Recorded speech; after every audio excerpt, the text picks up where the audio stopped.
welcome to the January episode of Fintech Firebrand. I'm Virginie O'Shea, founder of Firebrand Research, and I'm here to chat to you about all the latest finreg and fintech news that's going on across the markets.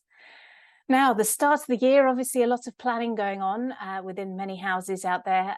We have seen a lot of discussions going on this month at the World Economic Forum in Davos, with discussions about how firms are going to be able to cope with the ongoing recession and the market downturns we've seen across many of the equity markets across the globe. We've seen bond performance pick up, which is a bright spot. Unfortunately, crypto winter continues, or the crypto ice age seems to be continuing for anyone in the digital asset realm. But certainly we are seeing some bright spots out there within the bond space. So when one market goes down, one market goes up. So that's always good to see. With regards to the impacts of the recession most directly, we have seen a bit of headcount cutting going on. We anticipate that's going to be another thing to be watching out for the next few months within the fintech and financial institution sector. We're also seeing it within the consulting space too. It could be a tough start to the year, tough first half of the year. Hopefully it will pick up later on in the year as we see some of the other economies picking up, hopefully.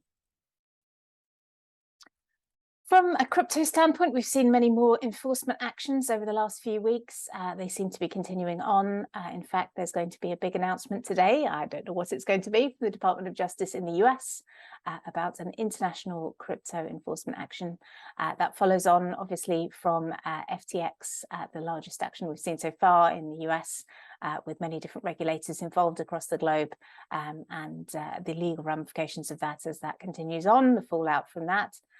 We have seen lots of trials and tribulations at some of the large exchanges or platform providers within the crypto landscape over the last few months as well. Certainly, it has been a tough time for anyone in that space. There's been a lot of fintech exits as well, although there does seem to be some continuation of people setting up new firms, interestingly, to see how long they last going forward. But from that standpoint, we know that there's going to be much more regulatory action throughout this year. So let's just keep continuing to watch the Ponzi whack-a-mole, as I call it, that goes on, particularly in the US. From a finreg standpoint, it's been a busy year for ESMA already, and we're not even halfway through January yet. They had a big rebrand at the start of this year. Interesting to see they've incorporated a giant eye within their logo now, and they've also incorporated the color green, giving you a heads up on the fact that they are keeping an eye on the markets, and a much closer eye than ever before, probably, and they are watching out for greenwashing. They've just closed a consultation with the industry asking for feedback about greenwashing, and it's certainly been a hot topic across different jurisdictions this year. We've seen that in Asia, we've seen it in the Pacific region with the Australian regulator, we've seen it in the US with the SEC. So certainly greenwashing is a big topic that's going to be enforcement actions throughout this year, no doubt, as I believe I mentioned last month. With regards to ESMA's different agenda, or new agenda for the year, it certainly highlighted the fact it's keeping a close eye on the retail space as well in terms of retail investment.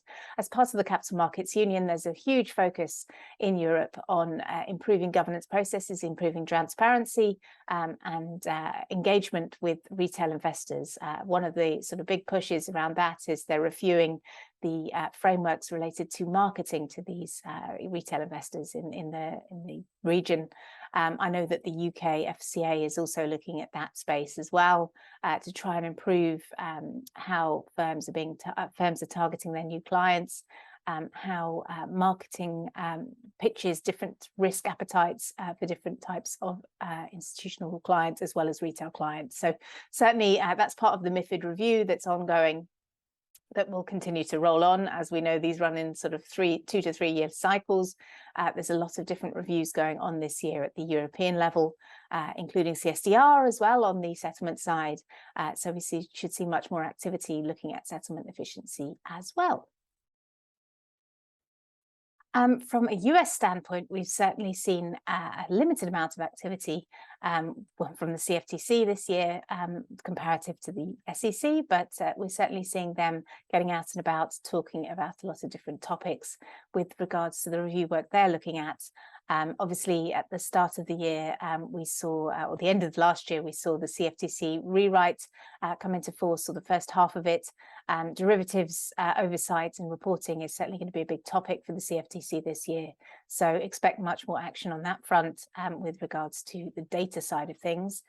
It's been a key area that they've been talking about. The common domain model from ISDA's standpoint is also something that is being discussed at an industry level. What to do with the CDM? Is it being effectively implemented? What's going to happen with that in the long term?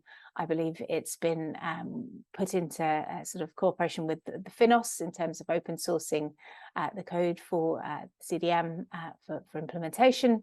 That's been rather slow over the last couple of years, so it'll be interesting to see how that shakes out later this year as well. But derivatives data is a particularly interesting topic this year, no doubt. From a fintech standpoint, we've also seen some interesting developments with regards to some of the arms of financial institutions that have been reporting their profitability over the last quarter, the last quarter of 2022, in fact. We've seen a lot of rather disappointing results from the perspective of some of the larger institutions. Goldman Sachs, for instance, its fintech unit made a $1.2 billion loss in 9 months last year, which is never a good thing with regards to how challenging it is at the moment for getting funding for some of these fintechs. So certainly we're going to keep a close eye on that. VCs, obviously, it's been tough to get funding from VCs if you're a smaller fintech or a startup over the last half of the year as well. Some of that funding's dried up. So where we'll see some bright spots, I don't know, but hopefully we'll see that pick up in the latter half of the year as well. Now, from a risk standpoint, that's something that, for my final thoughts, I guess I should round up. We recently, Firebrand recently did a session on some of the risks to look out for this year, and some of the ones highlighted I've already mentioned: the recession, the downturn in the markets. Certainly there's a lot of concern about market risk going into the next year. Likewise, liquidity risk. Certainly two big topics that are going to be both buy-side and sell-side issues throughout the year with regards to the recession in various markets. As I say, there could be some bright spots. There certainly have been throughout the last couple of years, particularly during the pandemic. But when it comes to other risks, certainly we still have the ongoing Russia-Ukraine crisis and rising geopolitical tension between the East and the West with regards to China and how that will shake out going forward. Certainly that should be an interesting thing to monitor with regards to how that changes fintech dynamics as well. And the underlying investment in these areas, if in the East, if China is continuing to push forward, whereas we have recessions in other parts of the world, that may change some of the dynamics with regards to funding and where we see more bright spots for growth.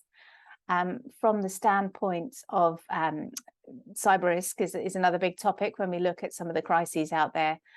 Certainly that has been a common theme throughout the last few years. The rising spectre of cybercrime, the increasing coordination of cyber criminals. So DORA, the Explorer, the Digital Operational Resilience Act at the European level is a priority for ESMA this year. They've already started talking about it. They're having a session next month in one of their headquarters to talk with the community about DORA and what it means. So certainly expect there to be much more clarity going forward this year as the expectations of how firms need to improve their cybersecurity, their resilience, reduce their operational risk, and improve their means of getting back online if they are unfortunately taken out by a disruptive act by a cybercriminal.